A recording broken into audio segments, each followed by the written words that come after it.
Olá, pessoal. Estamos aqui com mais um episódio de Pessoas que Inspiram com Joelma Bittencourt. O primeiro episódio de 2024. Espero que seja um ótimo ano para todos nós, com bastante sucesso, com bastante progresso. Hoje nós estamos com um convidado, Rafinha Nunes. Ele é historiador esportivo, produtor cultural e ele tem bastante a agregar no nosso episódio de hoje, de 2024, aonde traremos novidades para este ano. Rafinha, seja bem-vindo ao programa. Um prazer você estar aqui. Obrigado por ter saído do trabalho na correria, ter vindo aqui participar, aceitado o convite. É uma grande satisfação. E gostaria que você falasse um pouco mais sobre o teu trabalho, não o teu trabalho pessoal, mas sim o teu trabalho que envolve toda essa parte da área de esporte, essa área de produção, tudo relacionado a muitas coisas, a trabalhos que você já fez. Então, conta para nós um pouco. Primeiramente, feliz ano novo a todos que têm o prazer de nos acompanhar. E é uma grande satisfação poder participar justamente do primeiro programa do ano, né? Já começa 2024 trabalhando que, para quem é da área do esporte, da área da cultura, geralmente é um tempo que se está meio em recesso, né? Porque é o período de veraneio, os trabalhos ainda estão sendo ajustados, mas no meu caso, que já fiz isso em todo 2023, eu já iniciei 2024 já a 1000 por hora e a grande prova disso aí é poder estar participando do teu programa aí, que certamente vai ser bem bacana poder falar um pouco do meu trabalho e de tudo que eu já fiz aí no longo da minha carreira de quase 20 anos já nessa área aí. Sabe que pesquisando alguns assuntos, pesquisando algumas pessoas, eu acabei vendo o teu trabalho na parte de comunicação, que é o que me interessa bastante.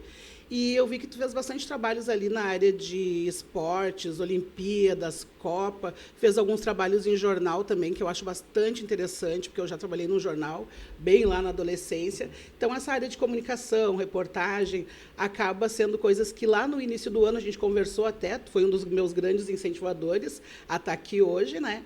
Então, queria que tu contasse assim, como é que começou, como é que surgiu essa ideia, como é que tu acabou indo para esta área. Assim, eu sempre gostei de história, né, João? Desde pequeno, sempre li muitos livros, gibis, enfim, tudo que era voltado à idade média, lá no início, né, da formação da Terra, até passando da Bíblia até livros assim infantis relacionados a Gênesis, né? E depois mais o Império Romano. Então aquilo foi me despertando interesse por história, mas eu nunca pensei que um dia eu ia trabalhar voltado nessa área. E em relação ao segmento esportivo, ele veio natural porque na minha formação pessoal, da nossa geração, o futebol era um dos grandes lazeres que a gente tinha. Sim. Na rua, na escola principalmente, né? A gente era muito incentivado pelos nossos educadores, os profissionais de educação física. E aí vai despertando, né? A gente mora, enfim, quer dizer, nós somos gaúchos, então aqui tem uma força muito grande de Internacional e Grêmio. Então, muitos talentos vindo do Sul, né? Isso tudo fomentou, né, o interesse pelo esporte. Depois mais grandes esportistas também no vôlei, na ginástica, no basquete, no atletismo começaram a aparecer e tu vai tomando interesse.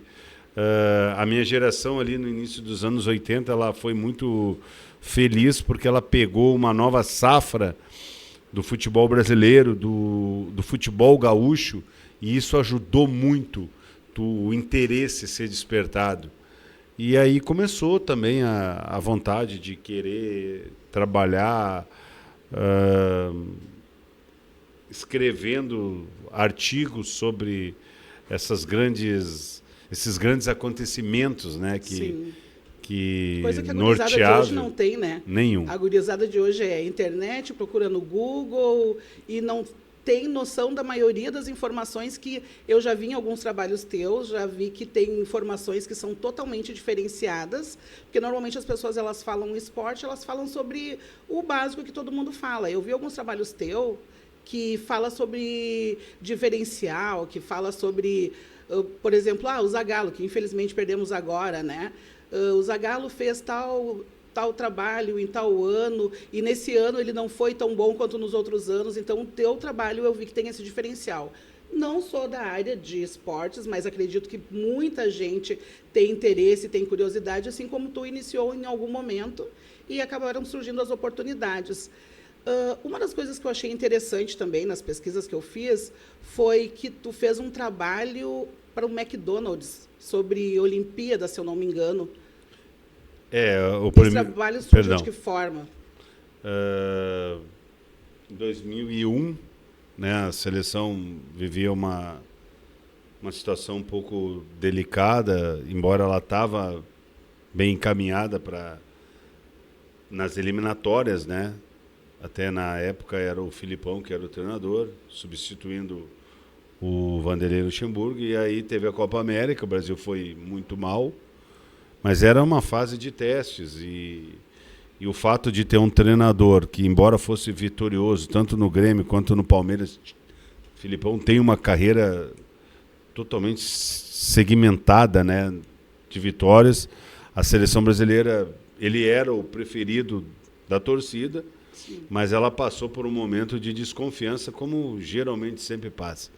E ali eu comecei a trabalhar mais em cima disso, porque era um gaúcho que estava à frente, né, do selecionado brasileiro. E aí classificamos, na última partida contra a Venezuela, em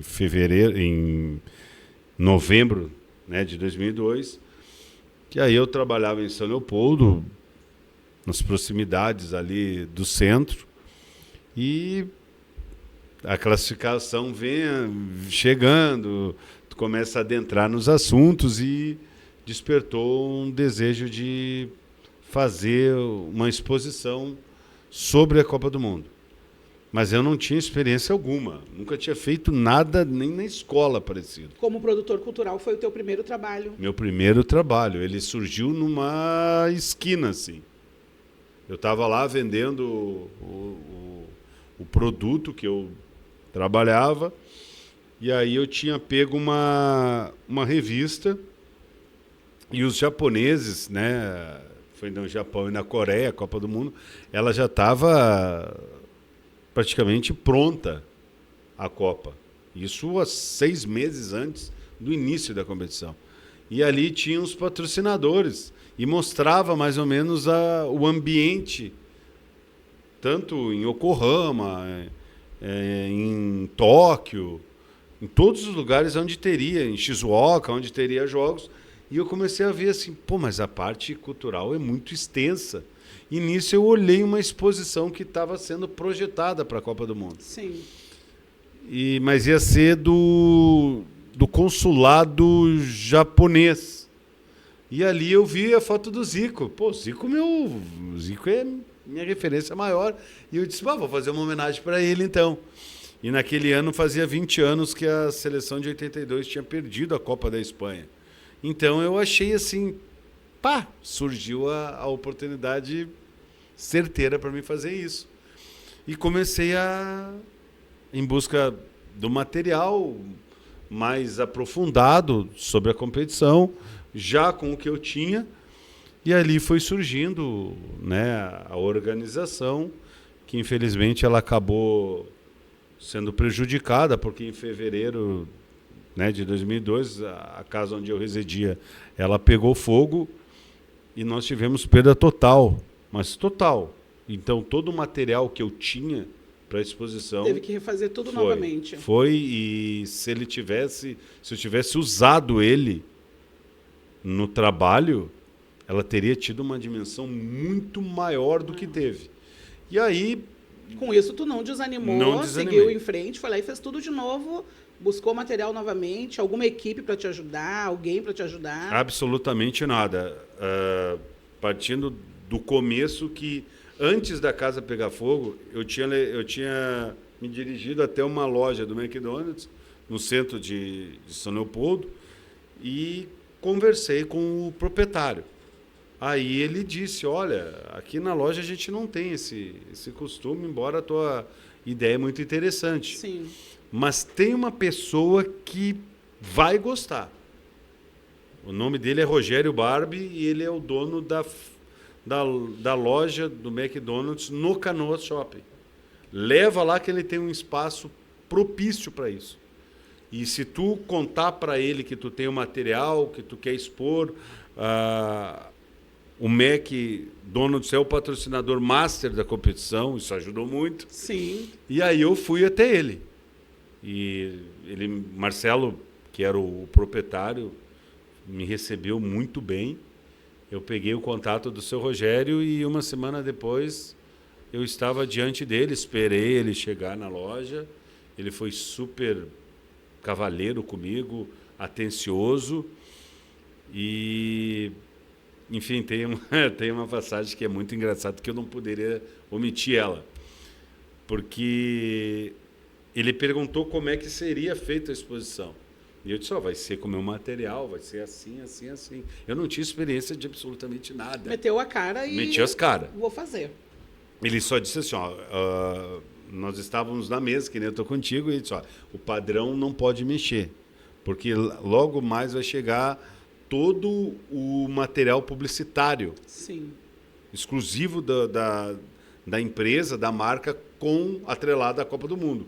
Mas tu pode fazer tudo usando a base. Sim. E eu, deixa para mim. Com o meu desenho não teria sido difícil. Mas até então a casa não tinha pego fogo. Eu estava com tudo, poxa, tá bom demais, a coisa vai fluir. E aí, no decorrer dessa conversa, ele disse assim, e como é que tu vai fazer com os custos? Aí eu trabalhava tudo, então eu tinha uma renda. Hoje eu teria... Financeiramente, tu não teve apoio de ninguém? De ninguém. E depois da exposição teve algum retorno? Daí ele disse assim, eu te cedo o espaço, mas dinheiro eu não dou. E aí eu disse, sem problema, seu Rogério, eu quero o espaço Divulgação. E eu vou fazer assim mesmo o trabalho. Aí demos por encerrado, ele perguntou a data, eu disse para ele, eu queria de maio ao final da competição. Ela ia iniciar, acho que era dia 30 e seria até o dia 30 de junho. Daí tu ia todos os dias, ficava lá junto na exposição, fazendo demonstração, ou deixava a critério do McDonald's? No decorrer do processo de criação, eu ia seguidamente. Sim. Saía de São Leopoldo e ia até o shopping. Olhava assim, não tinha nada, mas eu já via ali os painel. Tudo pronto, assim, tudo escolhido a dedo. Sim. As imagens, os textos. E ia para casa, trabalhava seguindo aquele pensamento ali. Não, vai ser assim, vai ser assado, já que eu... E eu não tinha nem o mostruário ainda. E o medo e a ansiedade? Muito, porque eu não tinha experiência de nada, não sabia como fazer. Então, eu disse assim, eu vou seguir as instruções dele. Não mexer em nada, não inventar nada. Mas o logo eu posso usar e os detalhes do quê? Da base de formação do material publicitário. E aí eu só fui inserindo algumas imagens que eu disse, isso aqui vai ficar legal, isso aqui é assim. Fui espalhando elas, contextualizando as mais importantes. E já tinha mais ou menos, se fosse hoje, que seria até a casa pegar fogo, até essa situação, eu teria feito já mais ou menos uns 50 painéis prontos, assim, porque eu fiz durante todo o período de janeiro. Sim. E quando a nossa residência lá passou por essa situação, eles já estavam praticamente todos prontos. Daí, no final, tu acabou fazendo a exposição com quantos painéis, mais ou menos, tu lembra? Assim, aí quando ocorreu, né, o incêndio, eu não salvei quase nada. Mas o pouco que eu tenho, assim, eu guardei. Tenho eles até hoje. Sim. Dessa exposição que tu fez, desse trabalho, surgiu alguma oportunidade lá dentro? Alguém te procurou para fazer alguma coisa? Como é que foi assim o feedback dessa situação? Eu não tinha a noção nenhuma da grandiosidade que o trabalho ia se tornar. Sim. Aí eu cheguei no seu Rogério e expliquei para ele. Foi em fevereiro. Disse para ele, seu Rogério, aconteceu isso, isso, isso. Eu estou lhe trazendo aqui o boletim de ocorrência e lhe dizendo que eu estou passando por essa situação e eu perdi o material. E daí ele perguntou se eu queria, enfim, suspender. Sim. E eu disse assim, não, de maneira alguma. Tinha um tempo que dava para fazer alguma dava, coisa? sim, João. Eu tinha praticamente 4 meses. Então eu disse assim, não, eu quero o espaço, seja o que for. Porque aí eu já estava pensando assim, ó, se não der de um jeito, eu fui até o local e disse assim, eu vou botar... Eu projetando tudo, e eu tenho esses desenhos até hoje, porque eles ficaram né, de lembrança. E aí chegou perto de maio, ele conversava muito pouco comigo, porque a gente muito, né, não se via seguidamente. Aí ele perguntou para assistente dele, né, se estava tudo funcionando. Aí eu peguei e abri o jogo para ela. Eu disse, olha, eu estou trabalhando e o que eu estou recebendo não é o suficiente para aquilo que eu gostaria de apresentar. E daí ela já levou o seu Rogério isso. Aí ele perguntou... E ele já mudou de ideia, né? Para quem não ia investir em nada, acabou... Aí que foi a passagem mais importante que eu considero de todo o meu trabalho, essa pessoa. Ele pediu para mim esperar ele num dia, era numa quarta-feira. E aí eu fui segunda, terça e quarta. Para te ver com o estado de euforia e de ansiedade que eu estava, de angústia, né? Porque eu não sabia qual é que ia ser a decisão dele. E nem o quanto ele ia me proporcionar. Sim. Naquele momento, qualquer ajuda, R$100 hoje não seria nenhuma, mas 300 já ajudaria. Sim.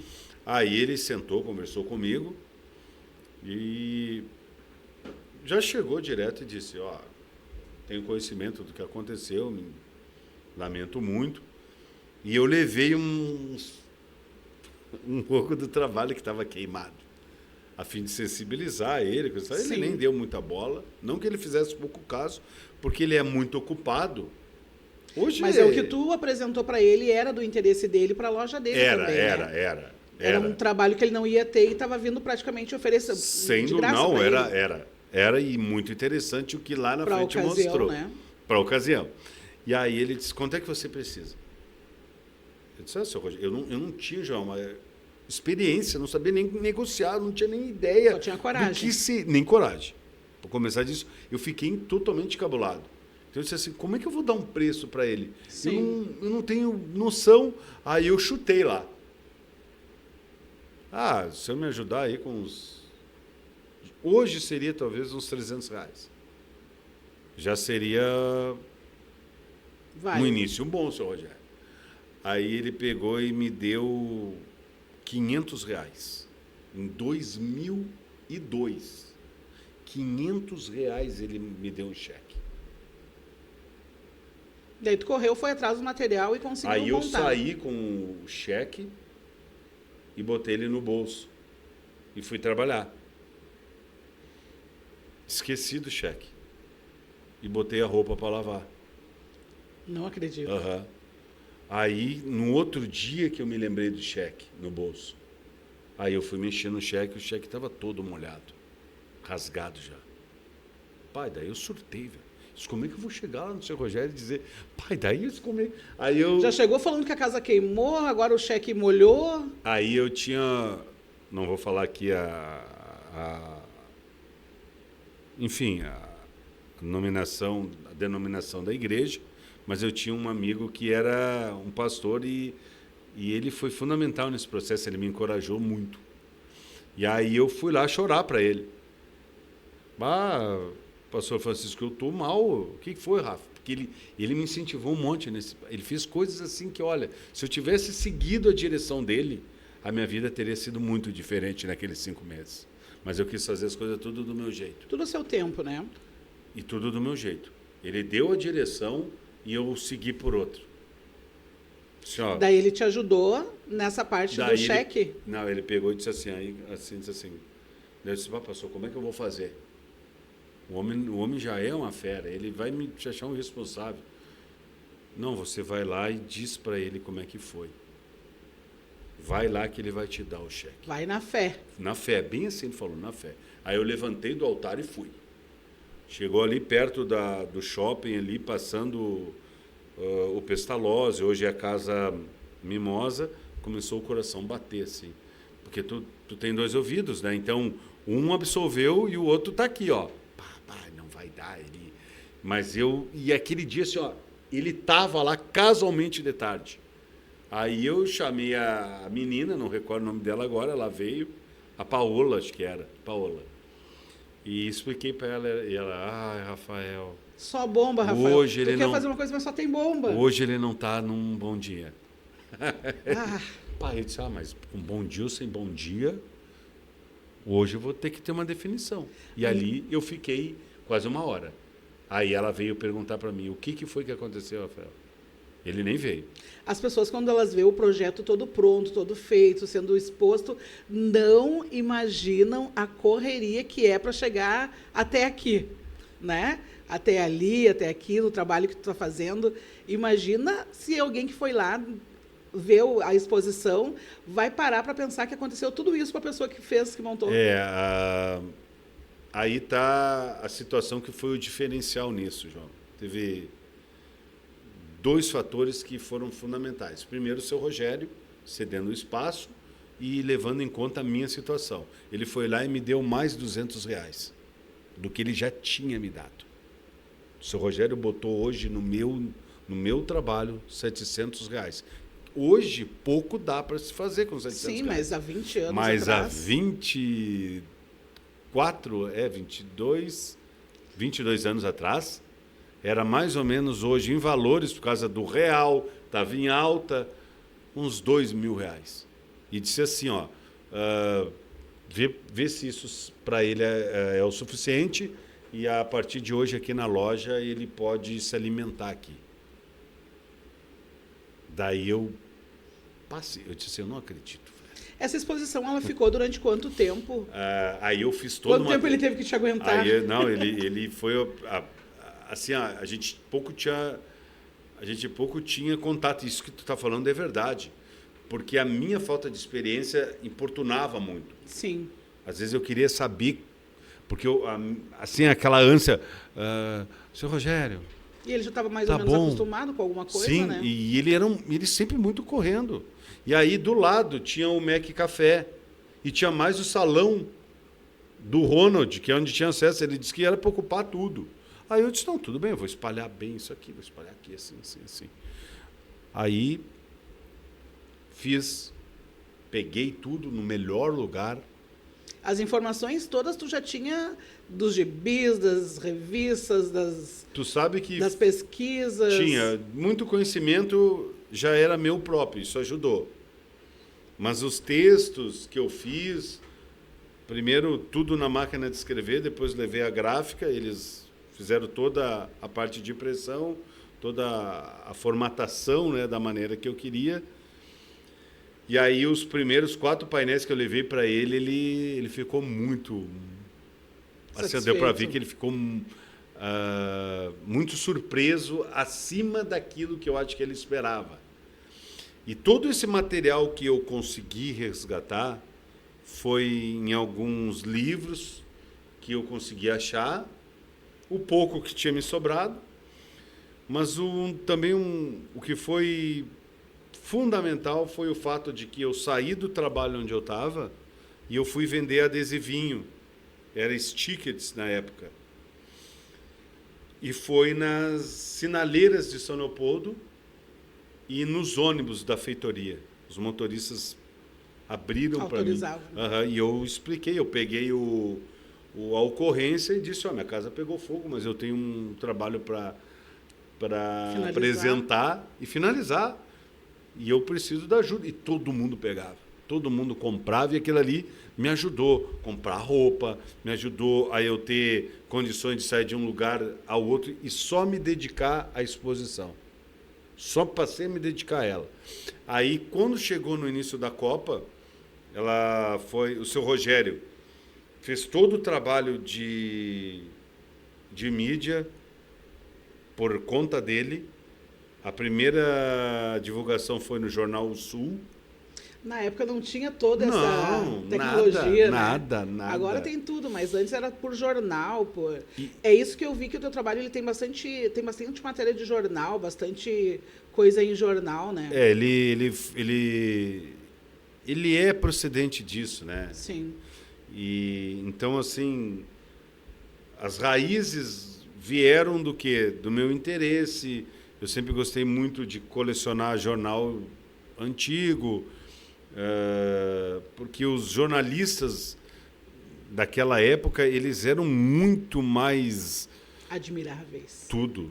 Muito mais preparado. Eles não tinham as facilidades que hoje o profissional mais contemporâneo tem. Então, para eles ir atrás de uma informação, era uma jornada épica. Uma busca. Tu imagina que nas primeiras Copas era um telégrafo. A informação chegava, às vezes, no Brasil 48 horas depois. Os filmes da Copa passavam-se geralmente no cinema ou num canal que era não aberto, mas tinha-se mais informação mesmo, era através do rádio. Sim. Então, tudo que eles escreviam era de profissionais que estavam ali. Então, eles vivendo aquilo ali. Vivendo. Então, eles tinham muito crédito. E eu não tinha nem dúvida, eu nem tinha noção disso, mas eu me deliciava com os textos deles e foram grandes referências para mim. Rui Carlos Osterman, Lauro Quadros, Juca Kfouri, Carlos Maranhão, Marcelo Rezende, porque a maioria era do Zero Hora, né? O jornal. Sim. E a revista do Placar. Então, assim, diante daquilo que eu acompanhava deles, poxa, o fulano aqui, e a minha memória ajudava muito. Então, se eu te falar com toda honestidade, depois que eu perdi o material, o trabalho foi que desenvolveu.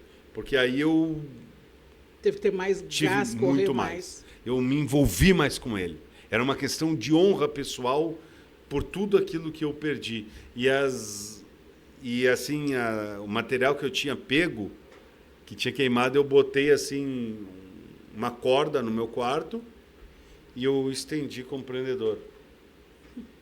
Ali eu senti assim, eu olhava para aquilo assim, então incentivava. Eu tinha, eu vou assim mesmo eu vou. E saindo dessa exposição, quando tu terminou a exposição, que acredito que tenha sido um sucesso, foi um sucesso, né? principal. Tu nem esperava. Os jornais fizeram cobertura, tem os registros até hoje. Isso que eu ia perguntar, se surgiu algum convite, surgiu alguma oportunidade, surgiu algum trabalho fixo que tivesse sido através da exposição? Anos depois, sim. Acabou essa daí da Copa, que não foi da Copa só de 2002, mas foi de todos os mundiais. Então, assim, veio o Shopping, fez uma divulgação, o jornal Diário de Canoas fez outra, o seu Rogério fez também uma no Zero Hora e outra no Sul. Então, assim, eu não tinha conhecimento. Divulgaram. E o pessoal, como a Copa era de madrugada, eu muitas vezes pernoitei no salão do Ronald lá. Dormia ali mesmo, sim, quando ficava vendo alguns jogos, e ia em casa, logo que acordava, tomava um banho, almoçava, e 2 horas da tarde, geralmente eu já estava recepcionando as pessoas no espaço lá no McDonald's. E justamente uma das pessoas que eu tive o prazer de ver admirando assim a exposição foi justamente o seu Rogério. E ele levou o filho menor dele ele levou a esposa dele e o filho menor dele, assim, a olhar os painéis. Eu me lembro até hoje, porque eu estava perto da gangue. Toda vez que eu vou no shopping, eu lembro dessa... Sim. Eu faço sempre aquele caminho quando eu vou ao McDonald's. Traz uma boa memória, né? Eu parei ali e fiquei justamente assim, ó. Eu entrava por uma outra entrada. Aquele dia eu entrei pelo lado e saí rente à loja. E aí no caminho, assim, eu deparo com os três de frente pro espaço, olhando. E eu me lembro do braço dele, assim. E... motivando até o filho, né, na verdade. Ele estava muito satisfeito. Depois ele convidou o diretor do jornal, o saudoso Guzmão, né, que trabalhou lá, era um dos diretores do Folha de Canoas, o Zeca, e ele também me deu os parabéns. Então, assim, um dos proprietários, diretores de um jornal, dá parabéns pelo teu trabalho, ainda tu sendo iniciante. Isso tem um valor muito significativo. Isso aí na verdade te criou um gás para te virar historiador, para te poder participar de várias lives. Tem Opa, perdão. Livro também que tu está escrevendo, né? Alimentou bastante o interesse, importante. foi desenvolvendo. Em seguida acabou essa exposição, eu perguntei para ele se eu podia fazer uma do pentacampeonato. Só do pentacampeonato. E era logo em seguida?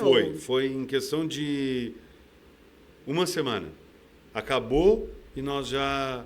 Aí eu já tinha um respaldo financeiro dele, eu já tinha algum material que eu usei e alguns outros eu fui adquirindo. Sim. E nisso, foi a única exposição que teve no Rio Grande do Sul, aglutinando todas as conquistas da seleção naquele período.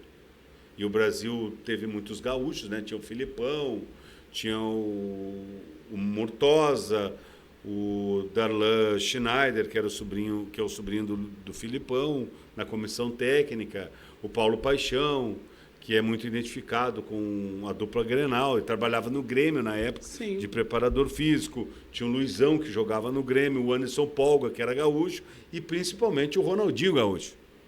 Ainda que ele tivesse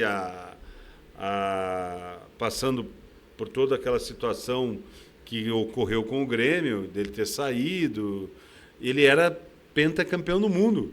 Então era a estrela mais ascendente daquele time. E isso tudo ajudou. E essa exposição do pentacampeonato foi um sucesso absurdo. Que lá na frente, conversando depois mais já tendo uma experiência a mais, eu levei o trabalho a um dos editores da revista do Placar, em São Paulo. Liguei para o Sérgio Xavier, que é gaúcho, gremista, né? E ele me recepcionou no telefone muito bem, conversou comigo, disse... Sem indicação de ninguém, nada, tudo pela tua motivação. Nada, tudo metendo ali. a cara. Eu peguei o telefone e liguei para a Editora Abril, em São Paulo, lá de casa, e ele me passaram para a redação do Placar, e ele atendeu. Eu disse que eu era do Rio Grande do Sul, isso, né, ajudou, por ele ser gaúcho. E aí eu disse para ele, eu fiz uma exposição, assim. Depois ele me passou o e-mail dele, eu mandei alguns painéis. E aí, na Copa seguinte, eu tive o prazer de ver esse trabalho numa revista do Placar. Ela lançou uma edição especial. Com teu nome. Não foi, eu não, porque a Editora Abril, ela é muito, né, tudo é muito autoral. Mas o Sérgio Xavier, naquela oportunidade do telefone, ele disse que ele tinha tido uma inspiração. Mas eu nunca imaginei do que seria. E também não quero ter a pretensão de dizer que o meu trabalho foi essa causa. Mas motivou. Se tratarmos de contextualização, a minha exposição veio primeiro, em 2002, justamente no momento da conquista do pentacampeonato, e a edição do Placar foi em 2006. Então, de um certo modo, posso dizer que ela serviu para algo. E tudo isso me deu ainda mais um respaldo pessoal de que o meu trabalho ele era bom, e lá na frente eu poderia começar a pensar em fazer algo mais segmentado mesmo, de âmbito profissional e com maior, enfim, com maiores buscas, né? Aperfeiçoamento em se tratando do resgate da própria história, envolvendo, Sim. independente das modalidades que fosse, ou competição que fosse, eu estaria plenamente, enfim, preparado. E justamente em 2004 eu fiz uma exposição sobre as Olimpíadas no McDonald's da Silva Só e na loja do Praia de Belas, que foi um sucesso absoluto. E E foi felizmente daí que foi surgindo também vários convites, né? Que eu vejo que tu participa de lives, que participa de muita coisa. O pessoal vai conhecendo aos poucos as coisas como vão acontecendo, vão buscando informação. o trabalho começou a ser, né, assim, muito aceito e teve pessoas que eu fui conhecendo no decorrer da jornada, né? E entre eles foi o Vini Maciel, que me convidou para mim trabalhar no Jornal da Matias, na parte, uma coluna esportiva. E aí ele disse, Rafael, faz aquilo que tu gosta. E aí passou um tempo, a gente fez algumas matérias, até foi muito bacana que uma delas foi com o Diguinho, meu conterrâneo de Canoas, que eu cheguei quando ele era ainda das categorias de base, a gente jogava, mas nós não éramos assim, nós não tínhamos ligação. Sim. E ele, anos depois, ele foi campeão brasileiro no Fluminense. E eu fiz uma reportagem com a avó dele. Eu fui na casa da avó dele fazer uma reportagem e ela botou a camisa do Fluminense e havia colocado que o sonho dela era ver ele um dia jogando no Grêmio. E essa reportagem, o Fluminense foi campeão no domingo, essa reportagem saiu na segunda-feira. Pena que esses materiais a gente não consegue resgatar mais É de alguma forma, como é hoje, tudo vai ali e busca, né? eu tenho todos eles, os originais, em casa, né, de arquivo. E o legal é que a avó dele, ainda que não tivesse, felizmente, mais presente, mas ele veio, depois de encerrar a carreira, jogar no Grêmio, no Futebol 7, né, no Society, já aposentado do futebol. E então teve a felicidade de realizar o sonho da avó dele jogando, né, no Grêmio. E depois daí, do Folha de Canoas, mesmo o trabalho não tendo uma repercussão tão grande, o Vini foi trabalhar no Folha de Canoas e me convidou-me para mim fazer parte da equipe de esportes. Aí eu disse, olha, Vini, eu estou trabalhando no momento no Metro, eu entregava jornal no Grupo Metro, né, que era uma parceria com o Grupo Bandeirantes, que era na Sinaleira, gratuito. Sim. E aí eu saía às 5 horas da manhã, de bicicleta do Matias até o Carrefour da Cis Brasil. Encontrava o meu supervisor perto da antiga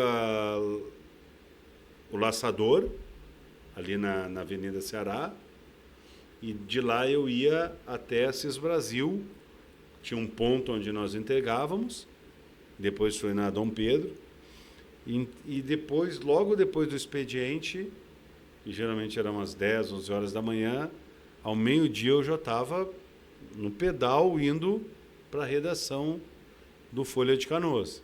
E lá nós trabalhávamos... Quem está lá lendo a reportagem nem imagina, né? Corre de mínima, bicicleta, não tem a mínima ideia. A mínima ideia mesmo, de nada. Tanto é que dessa lembrança tem algo assim bem bacana, né? Que eu ia por dentro da Federal e ali não pode trafegar. E eu de bicicleta, os carros passavam do meu ladinho, assim, imagina 5 horas e pouca da manhã, os caras estão aqui, ó. E eu peguei uma parte do inverno ainda. Muitas vezes do inverno. Mas assim, foi um trabalho que me deu muita, assim, visão e o pessoal não sabia do que se tratava. que eu estava começando a ter uma oportunidade no Folha de Canoas. Aí eu cheguei para a minha supervisora e disse, e ela disse, eu não tinha conhecimento, senão eu poderia ter visto dentro da Bandeirantes, até para te ter uma chance lá. Mas aí eu já tinha tratado com eles. Sim. E eu, de todo modo, assim, agradeci. Faltou um network ali. É tudo o processo da inexperiência, né? E eu não tinha falado, porque eu também não sou muito, assim, de ficar... Mas hoje tu já tem um grande reconhecimento para o pessoal do esporte, assim, que conhece, que trabalha com isso. Eu estou sempre convidado para poder fazer uma live até nos jogos. Tem planos também, né, para 2026, tem coisas para esse ano. A diferença é que tem o preconceito. Eu não estou no meio de comunicação, digamos assim, de porte, porque eu não sou formado. Não tenho formação jornalística. Mas eu tenho a consciência que eu não devo nada para nenhum deles que estão lá. Nada. Primeiro, porque a maioria deles nunca jogou futebol. Nunca jogou na várzea, nunca jogou em lugar nenhum. Alguns são muito bons, mas como a minha formação ela veio de jornalistas muito renomados e respeitados, então assim eu bebi numa fonte e eu me considero DNA deles, filho deles. Então assim, para comparar o meu trabalho com o que é apresentado hoje, é muito poucos que tem que eu considero assim no mesmo nível. Sim. Mesmo eles sendo profissionais renomados. Trabalhar mais nessa parte da divulgação, né, focado nisso, e bora para frente.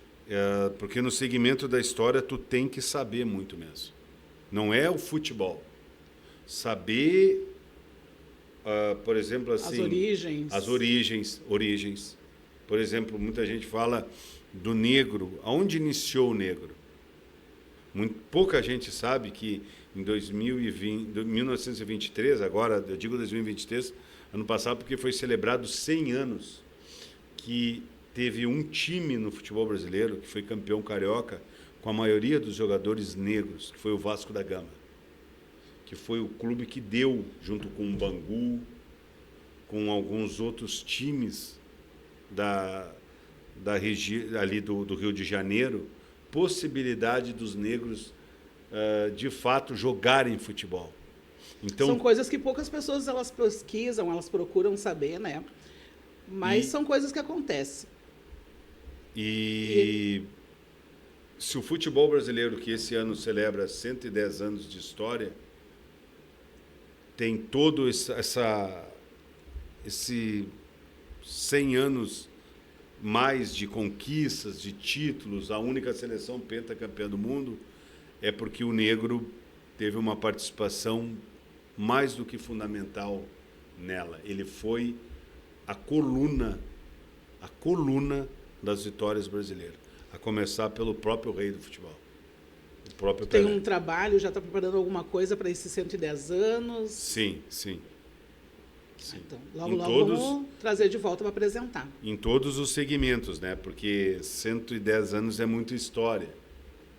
Então, tu tem que segmentar ela para que tu não fale somente do Pelé, mas que tu não deixe de considerar aquele jogador que não era tão importante, mas era importante, não tinha fama nem o prestígio do Garrincha, mas ele foi fundamental, como o Amarildo, em 62, o Vavá, em 58 e 62, o Paulo César Caju, em 70, o Mazinho, que entrou em 94.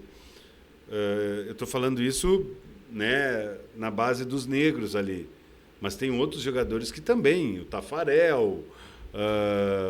Nós vimos que na seleção de 94 nós tínhamos o Dunga, que era o capitão, o Branco, que fez um dos gols mais importantes da seleção naquela campanha contra a Holanda. Vinha de uma lesão muito grave, então corria o risco até de ser cortado, e foi bancado pelo Lídio Toledo, que era o médico da seleção, e pelo Nocaute Jack, que era, né, o massagista. Então era o pessoal, e obviamente pelo próprio Carlos Alberto Parreira e pelo professor Zagallo. Então, ele tinha a confiança. Quando entrou no jogo contra a Holanda, além de ter jogado uma barbaridade, fez o gol da vitória, Sim. deu continuidade no dia 17 de julho. Dias depois, acabou se tornando tetracampeão mundial, e que é uma honra muito grande, que é o assunto do livro do qual eu estou escrevendo, que são os gaúchos que vestiram a camisa da seleção brasileira de 1914 até a presente data, né, 2024, Sim. que celebra-se esses 110 anos. Então, todas essas histórias vão ser novamente resgatadas, e detalhes da carreira de todos esses jogadores vão ser documentadas nessa obra. Essa obra ela vai ser lançada agora, esse ano ainda, Rafael? Esse ano, em setembro próximo, porque no dia 20, data tão importante para nós, né? 20 de setembro, dia Farroupilha, foi justamente quando ocorreu a primeira partida da seleção brasileira contra a Argentina. Entendi. Né? Lá em Buenos Aires. Então, a data... mais ou menos programado para... Sim, justamente por causa disso, porque grandes homenageados vão ser os gaúchos, né? E principalmente o Dunga, o Tafarel e o Branco, porque eram os gaúchos que estavam em 94, e esse ano celebra-se o 30º aniversário dessa conquista. Porque ela tem uma importância muito grande, porque o Brasil estava 24 anos sem o título, era uma geração que vinha resgatando as grandes conquistas do futebol brasileiro, porque havia ganho uma Copa América em 89, ainda que tivesse não tendo sucesso na Copa de 90, mas a base foi mantida. O trabalho depois do Parreira, mas antes iniciado com o Falcão, deu frutos Sim. de revelação, jogadores que passaram a ser convocados, né, seguidamente, como o caso do Mauro Silva, do Leonardo, Sim. né, e chegou ao tetracampeonato. Mas vale destacar que na bandeira do Grêmio nós temos lá uma estrela que ela é referente ao Everaldo, que não foi o primeiro gaúcho campeão no mundo. Esse foi o Oreco, em 58. Mas ele já era do Corinthians, não pertencia mais ao Internacional. Mas o Everaldo jogava no Grêmio, sempre teve toda a carreira no Grêmio, e foi homenageado em 1970 com uma estrela na bandeira do Grêmio. Então, para quem sempre sustentou, o Grêmio é um clube racista, um clube isso, justamente o seu hino é composto por Lupicínio Rodrigues, o negro, uma das maiores referências, um dos maiores nomes da MPB brasileira em todos os tempos, e tem na sua bandeira a única estrela, não é o título mundial, não é Libertadores, mas sim uma homenagem ao tricampeonato, que, né, foi a única seleção que obteve uma Copa exclusiva, foi o Brasil, e justamente na Copa de 70, já que essa taça é provisória. Ela só fica com um campeão, mas aquela lá, Jules Rimet, que anos depois foi derretida, significava assim a hegemonia do futebol brasileiro mundial naquele tempo. E tínhamos um gaúcho na lateral esquerda, que era o Everaldo, merecidamente homenageado na bandeira do Grêmio com uma estrela. Então, assim, hoje nós entendemos que para ser um historiador, para ser um produtor cultural, não é só aquilo que apresenta ali muitas vezes num texto pequeno, ou numa apresentação, ou até mesmo na exposição. Tem muita coisa por trás, né? Então, finalizando, né, o nosso programa de hoje, bem interessante, muito importante, muita coisa, muito assunto tem para se tratar referente a tudo isso. É muito satisfatório mesmo de trazer aqui, Rafael. E para quem quer saber mais informações, tem os teus canais, como é que funciona, tu está trabalhando nisso, tem canal que tu tenha para deixar à disposição, para quem tenha curiosidade? Muito precisa a tua pergunta, João, que assim, ó, o meu trabalho ele estava muito, até parece ironia, né? Mas para um historiador ele estava meio que esquecido. E em função do livro, hoje com todas as plataformas, o advento que a internet toda trouxe para nós, historiadores, isso é muito bom, elas vão ser totalmente atualizadas.